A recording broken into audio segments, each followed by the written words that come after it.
Good afternoon. Welcome back to Inside the Dad Cave. It's been a minute. I've been away for quite some time, but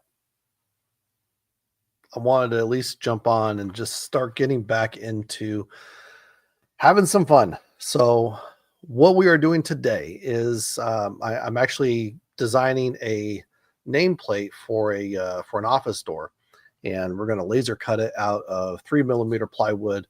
Um, it's not an order. It's just something that I wanted to do because, again, like I said, I want to get back to having some fun.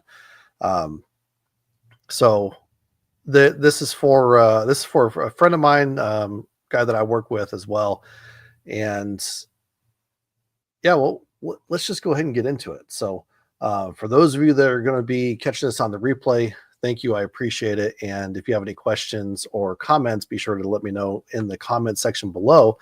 And I will try to answer any of the questions that you may have on the subsequent video, because this is probably going to be a multi-part video. It's not all going to get done today.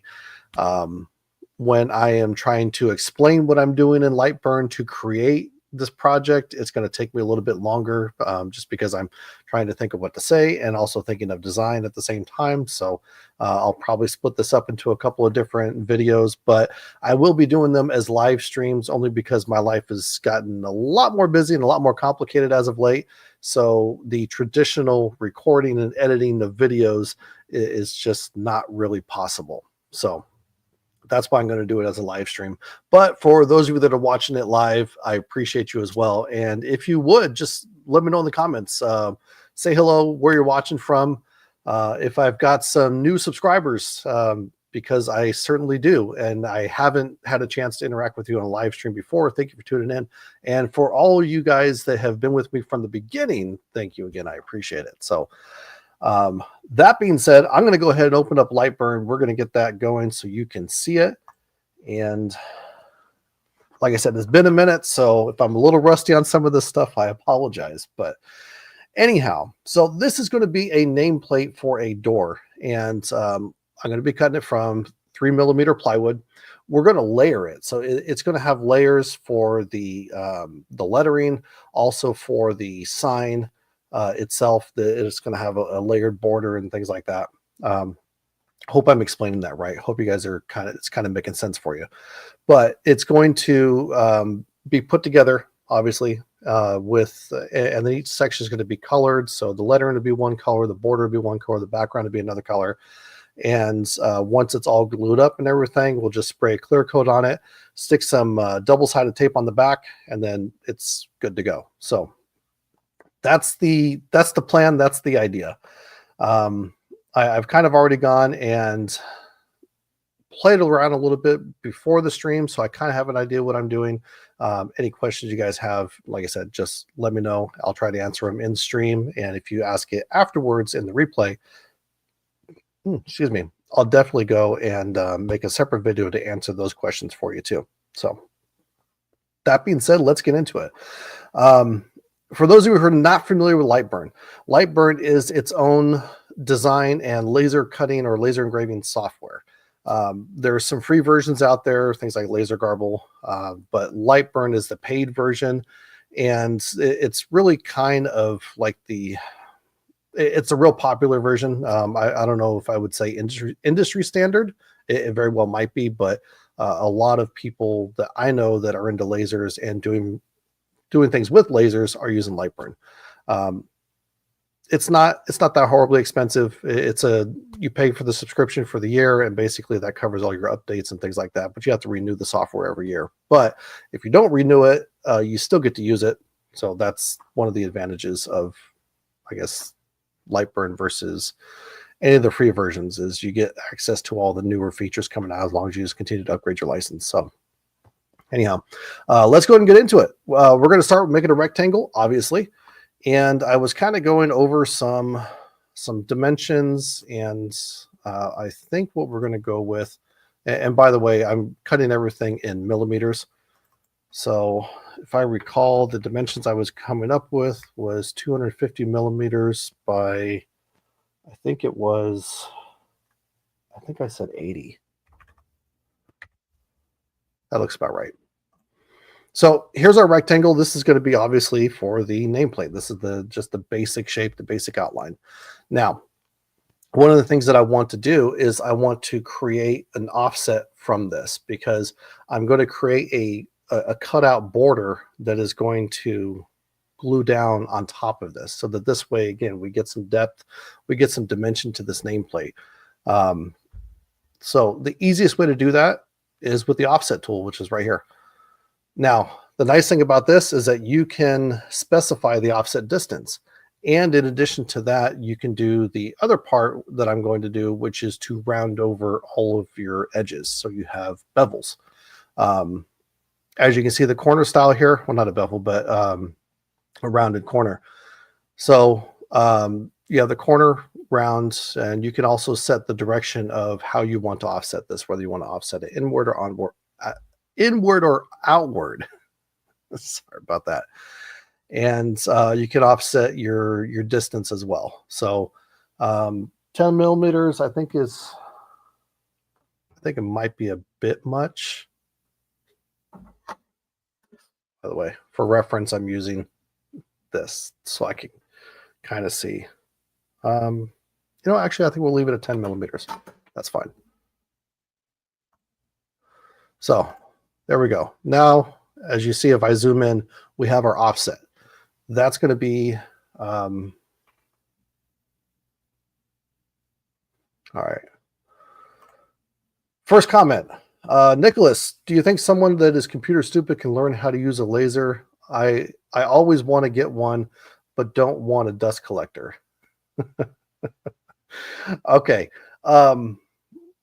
First off, when it comes to the software, the Lightburn software, I'm new to that type of design.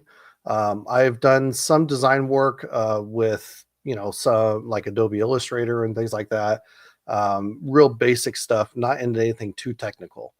The learning curve on the Lightburn software, in my opinion, is actually not that bad. And in fact, once you start trying to make just a few simple projects, and one of the things that I recommend, just so you can kind of get used to the software and start learning how to use it, and especially getting used to your speed and power settings, is just to look at some simple designs on like Etsy. There's a lot of people that have laser cutting files that you can purchase for a couple dollars, and you can try and just put them into Lightburn. That way you have something that you can work with to start testing, how to cut things out, how to engrave stuff. And it's okay to make mistakes.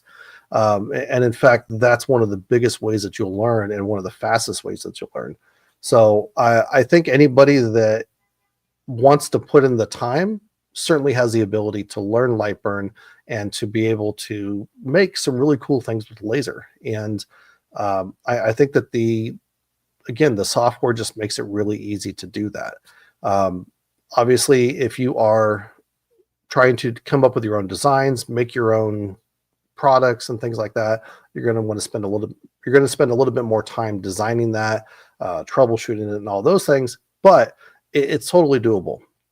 And the nice thing is that when you start laser engraving or you start laser cutting, especially if you're using a lot of the same materials, you have the ability, and I'll have to go into another video on this, but you have the ability to do material tests like this, where you can actually have various settings set for engraving and also for cutting, so that you have a reference, and the next time you go to cut something out, as long as it's on the same thickness of material, you can pretty much use the same settings over and over again. So it's going to make it really easy. So absolutely, I definitely think that anybody that wants to learn how to use the software and wants to start working with the laser and things, totally think you can do it.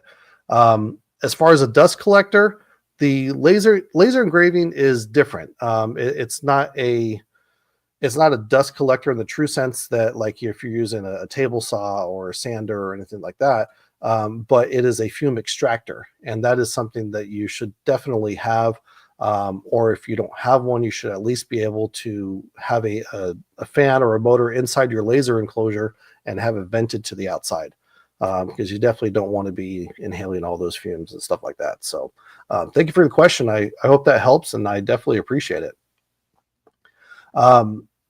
Now, with regards to this border, so like I said, this is going to be the border of the sign. I have the rounded corner on this side. I want rounded corners on here too. And there's a couple of different ways you can do that. You do have your radius tool right here. You can use that. Or the other option is over here under the tool settings, you have the properties of the shape. So shape properties and the corner radius. If you just give it a little click like that, now you'll notice I have that rounded edge on there as well. So I think I like that. We're going to keep that the way that it is. Now, the person the sign is being made for is obviously a sheriff's deputy. This is a image of their badge that I'm going to ultimately laser cut and then also laser engrave the image. So I think we'll save that for a separate video. But for today, I definitely want to get the layout done. I want to get the lettering done. And then I'll show you, try to get into it, show you how I make the separate cuts for the material on the laser, so that this way, when I go to put everything together, it all fits just the way it's supposed to. And I'll also show you a little trick to lay out the template for the lettering as well. So, but let's go ahead and get into that right now. We'll get our text. Now, the person I'm making this for has a name that has been given to him by a member of the public that that he interacts with, and that name is Deputy Dan. So rather than put his first name and last name, we're just going to put Deputy Dan on here because that has now in effect become his nickname. All the other guys in the department, myself included, we all refer to him as Deputy Dan. So Deputy Dan, if you're watching, this one's for you, but hopefully not. Hopefully he doesn't see it yet. As far as fonts, I've already kind of started playing around with those fonts, and I have, I think, the perfect one selected. So let me just scroll down here, and that's what we're going to go with. This is the Playbill font. I kind of like it. I think it's a kind of like an old Western kind of font, and being that this is for a deputy with the sheriff's department, I think that's pretty fitting. So I'm going to have that. Now, he works on a particular team, so we are going to add that onto here as well. And this font is going to be, hold on, let me check my notes. It was, by the way, one of the cool things with Lightburn is that you can actually add your own fonts as well. So if you have some free fonts that maybe you got or downloaded, or anything that you want to add, or if you purchase some specialized font and you want to add that into here, you can. Okay, so this is the Constantina font.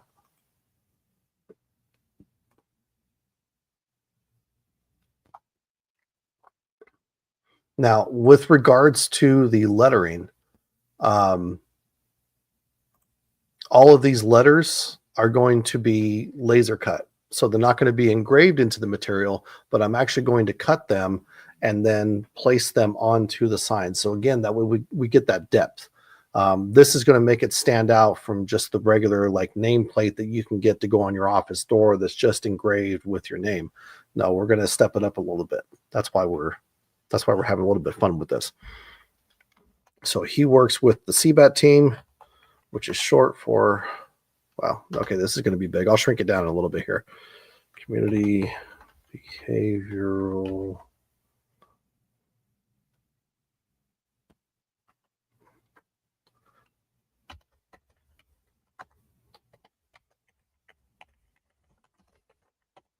Oops. Okay. Wow. You know what? I'm going to have to. All right, we'll shrink it down.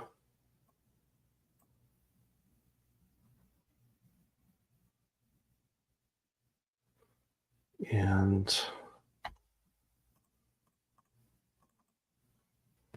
we're going to move that down here, move this up. There we go. That looks better. It's a little bit more, everything's a little bit more centered, kind of unified. So, and this is going to go down here. We'll kind of shorten this up a little bit. And we're just going to, I'm really kind of eyeballing it right now, just trying to get the size of everything down as far as making sure that everything fits. And I'm going to spread it out like this too. So the letters get a little bit elongated, but it allows me to kind of stretch things out so it can better fill that space. And then we'll shorten this up a little bit because I think that's going to be a bit big. And then now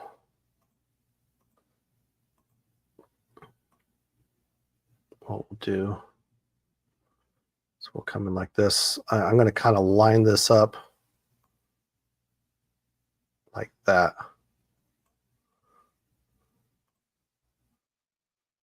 Yeah.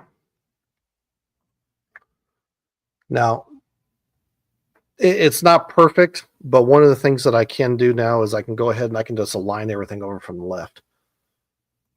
Tom, welcome. Good to see you, man. How you been? I've been gone for a minute, and I've missed a lot of your content as well, but thanks for stopping in, man. I appreciate it. How are things going with you over on your channel?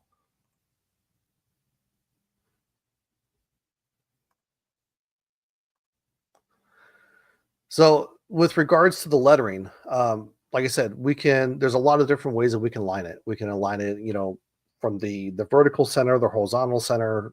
We can also align it all from the left. So I think that's what I want to do is I want to align it to the left. And don't know if you're able to see it, but there was just a slight shift in the lettering. So now everything is aligned from the left-hand side.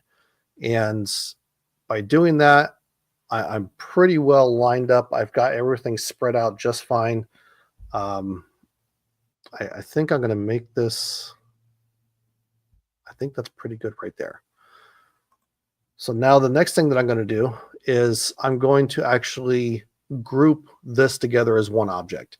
And the reason I want to do that is because number one, this is something that I'm going to cut out. So these letters are going to get cut out from the plywood, but also I want to make sure that when I move them, everything stays lined up. So if I group it, it becomes one object. Right on. Tom says, doing good. Starting to create more content for my other channel. Your other channel? What other channel is that? I must have missed that notification. Let me know what channel was that. By the way, I definitely know what you mean too, because I've got a couple other channels going at the same time. I'll go into that in another video. So don't know if you saw it, but after selecting the two objects, I went ahead and right-clicked, and I clicked on this option group. And just the same, you can also ungroup them. But now, when I select it, it's now one object. And as you can see, the whole thing moves. The other advantage is that I can also go and I can resize this whole image itself. But we're going to keep it the way we had it.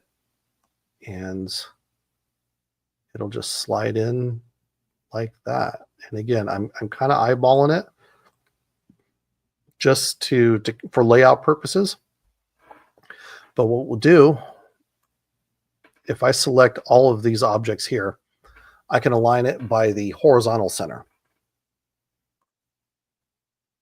So if I do that, as you can see, that just jumped up. And so now everything is centered across the horizon. So now I know that I have even space above and below the lettering.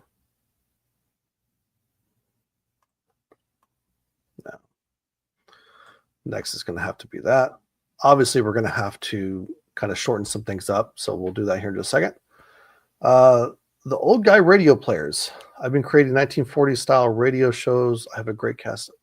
Okay, that's pretty cool. I had no idea. I will definitely have to go check that out.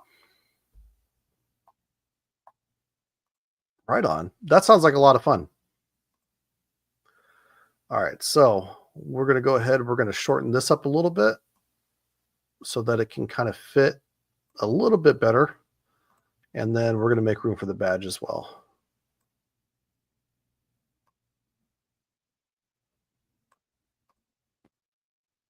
Okay, so I think I'm happy with that size.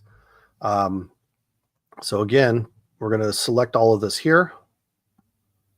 And we are going to align by the horizontal center. Boom. There. Now everything is perfectly aligned in the center. As far as the spacing on the edges, here in between the frame for the nameplate, it looks pretty good. But if I want to make sure that I have it exactly right, one of the things that I can do is I can select both of these objects, the badge and also the lettering. And now if I go and align it by the vertical center, hold on, I got to remember. If I do that now, it's going to move the badge over as well. So if I group this all into one group, okay, now again, it's all one object.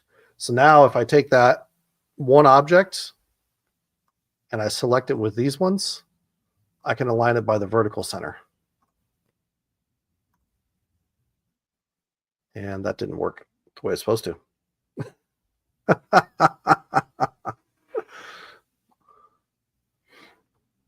We'll have to take a look at that in a second here and see what happened.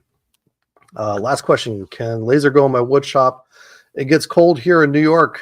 I only gave a deck heater when a deck heater when you get out there. Okay.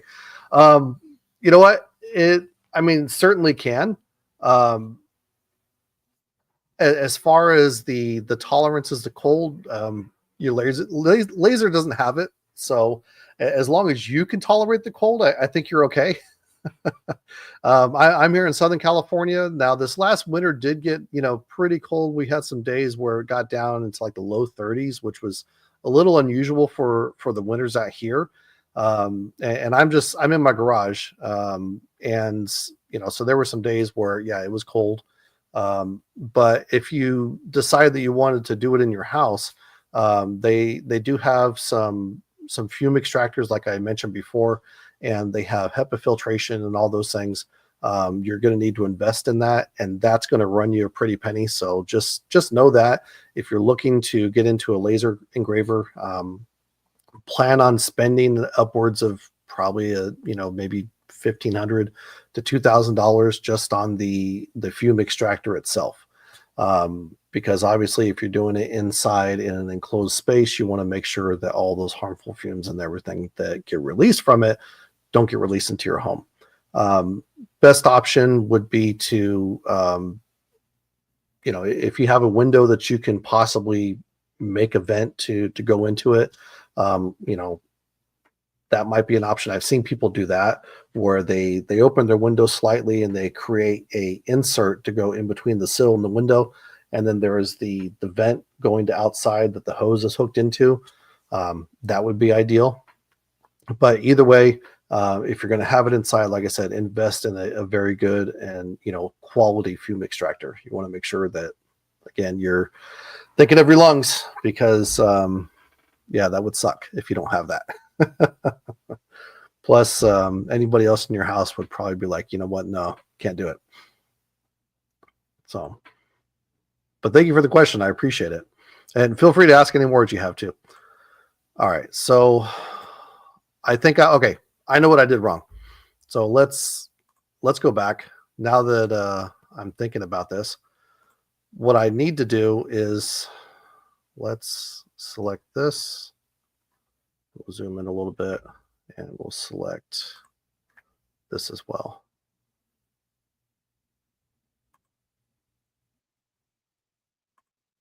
Actually, I should be able to get this sent. There we go. Okay, we'll do it the easy way. I was trying to do it the fancy way, but oh, I know why also. Okay. So if you are, this brings up a good point. If you are importing a picture or an image into Lightburn, the outside boundaries of that image are not necessarily the outside boundaries of the actual image, if that makes sense. So as you can see here, if I, let me ungroup this so you can see it. When I select this, you can see where the dotted line is. That is the boundaries of that image.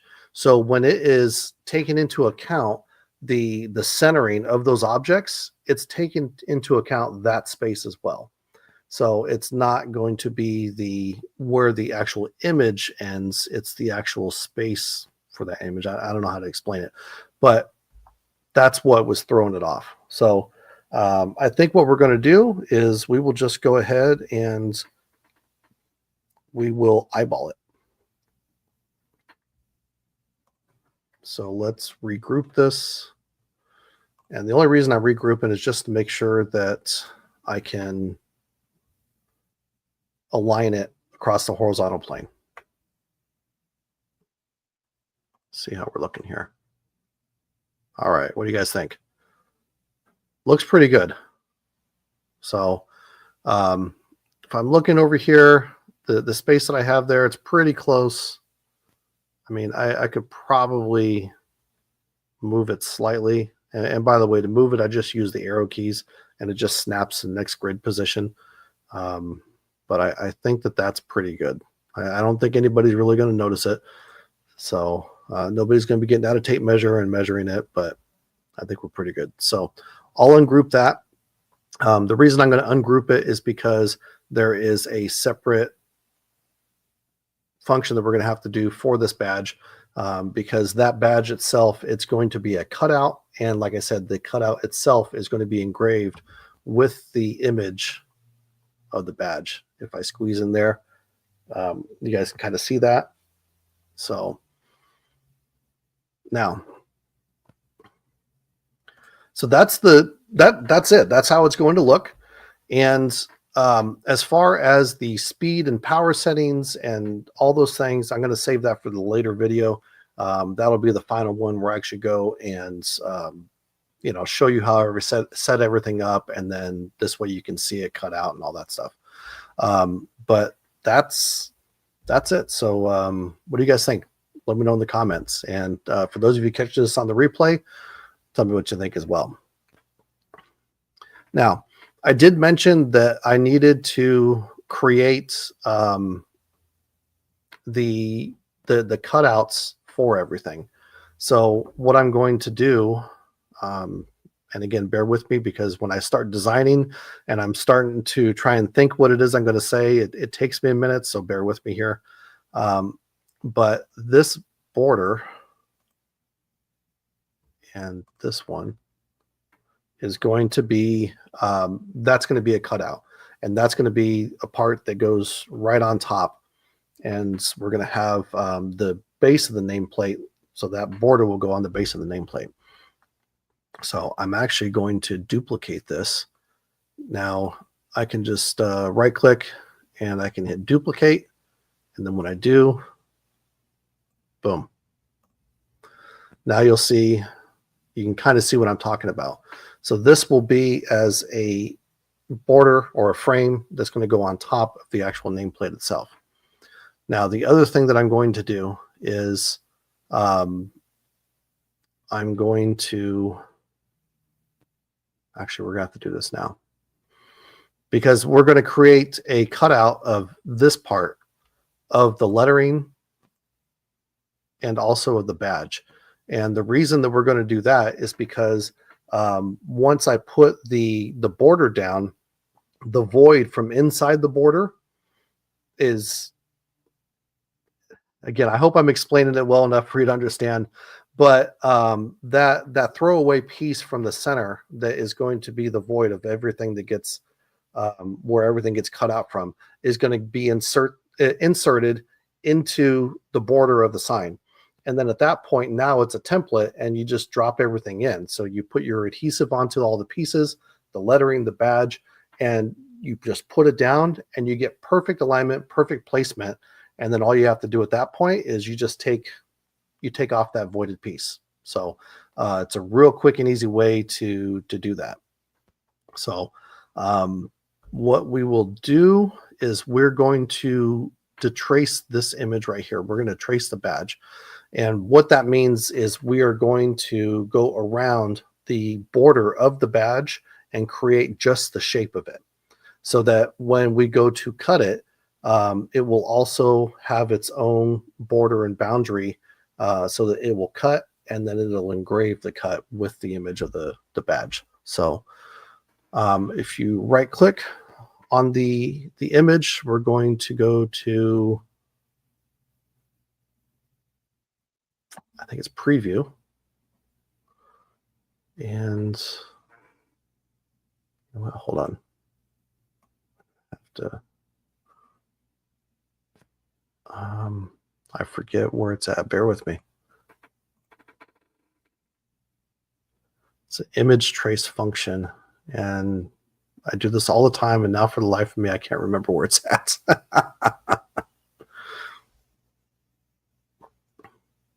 thought it was under preview.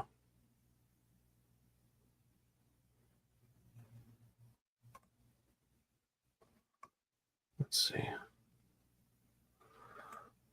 I'm wondering if maybe it got cut off from where it is on the stream.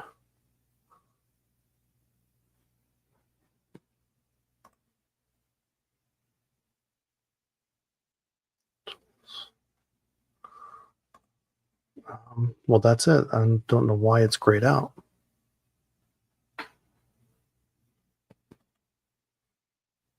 I'm going to have to figure that out.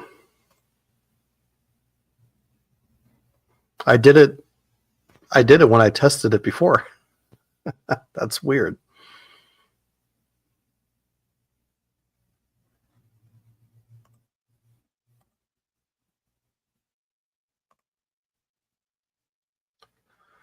Okay, I'm gonna have to come back to that one and figure that out. I'm not sure why I can't trace the image out.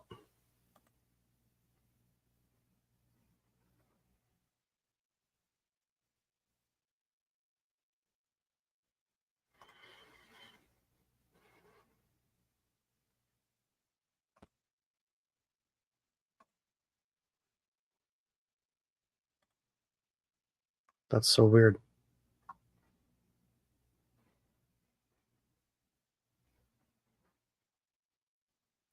Oh, maybe I did it already. I don't think I did.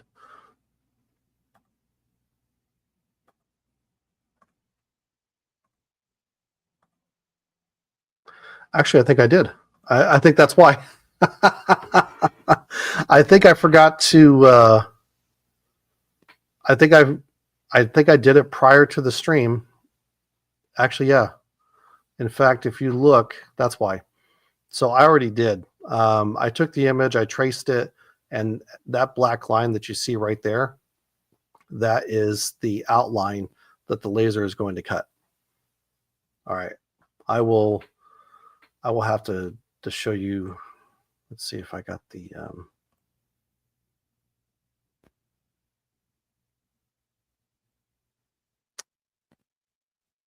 I forget where I saved it. Okay. Well, that's, yeah. So what the image trace function does is it will take your image and it will basically create a outline of that image.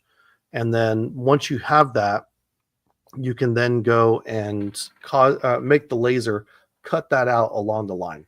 So that's what was supposed to happen. That's what I did. And in fact, if you see here, there's, now you can see it better. So that red is the actual outline of the badge. And that's what the laser will cut out. And then the image itself, when we go to to do this, it will laser engrave the image onto that cutout piece. So we're good to go there. So we're actually going to leave that there. Now, the other thing that I like to do is whenever I am cutting anything out, I like to change the color of those cuts. I typically like to use red. That's just my preference, just because it's really bright, it's really vivid, and I can just go and this way I know what is being cut, what is not being cut. This part right here, this line, we'll change that to probably a different color. Or actually, what I'll probably do is I'll probably just move these things up into here, because this is where it's going to be cut. So this is all going to be cut from one piece of material. Actually, you know what we're going to do? No, we're going to do it different. I'm going to delete this. This will be the outline, the base of our nameplate. That'll just be one cut. And then this will all be one cut as well. So again, we'll just change everything to red. This is everything that's going to get cut. So now you can kind of see, once all the lettering and everything is cut out, it'll just go right on top of the nameplate itself. So yeah, there we go.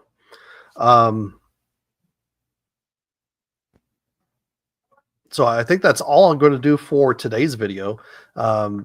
Next video, what we'll do is I'll go over the laser settings, the power settings, so the speed, the power, probably dive a little bit into doing a material test so you guys can kind of see what that is. Again, that is what I have here. This is just for engraving and cutting. And as you can see, you have the speed down one side, and then you have the power of the laser down the other side. So it's just a grid. And then you can see from the back how well it did cutting out. We'll go into more of those details in the next video. And then same thing for the actual engraving. So we'll do a material test on the engraving, so that this way you can see how dark everything looks, and we can set up our settings based upon those settings, and then be able to go and get everything ready to start cutting and to start engraving at the same time. So yeah, I think that's what we're going to do. For everybody that tuned in, and again, for everybody catching the replay, thank you. I appreciate it. I know I've been gone for a while. Life is tough, man. There's a lot of other things that are taking my attention away right now. And it's just been a challenge to sit down and dedicate the time to putting out and recording new videos. So that's why I think I'm going to do just a whole lot more live streaming. I hope that you guys enjoy that.